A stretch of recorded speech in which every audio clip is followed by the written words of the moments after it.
නිදාගත්තත් තාමත් ඔයාට ගොඩක් මහන්සි ගතියක් ඒ වගේම කම්මැලි ගතියක් දැනෙනවද? මේ වීඩියෝ එකෙන් ඒකට හේතු 4ක් ගැන හරිම සරලව පැහැදිලි කරනවා. පළවෙනි හේතුව ගුණාත්මක නිින්දක් නැතිකම. ඇත්තටම ගුණාත්මක නිින්ද කියන්නේ අපිට අත්‍යවශ්‍ය දෙයක්.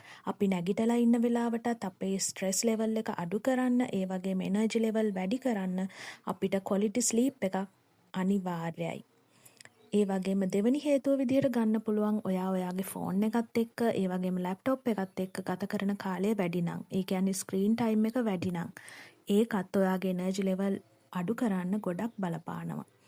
තුන්වෙනි හේතුව විදිහට අත්‍යවශ්‍ය ඛනිජ ලවණ සහ විටමින් අඩුවීම. උදාහරණ විදිහට මැග්නීසියම් සහ යකඩ. මේවා අපේ ශරීරයේ තියෙන්න ඕනි ප්‍රමාණයට වඩා අඩු නම් ඒකත් අපේ එනර්ජි ලෙවල් වලට බලපානවා. හතරවෙනි හේතුව මානසික ආතතිය සහ ව්‍යාකූලත්වය. ඇත්තටම අද සමාජ ජීවත් වෙන ගොඩක් අයට තියෙන ප්‍රශ්නයක්. මේ නිසාත් අපේ එනර්ජි ලෙවල් අඩු වෙනවා. ඒකින්ද අනිවාර්යෙන් මතක තියාගන්න ඔයාගේ බොඩි එකටත් මයින්ඩ් එකටත් රෙස්ට් එකක් දෙන්න අමතක කරන්න එපා.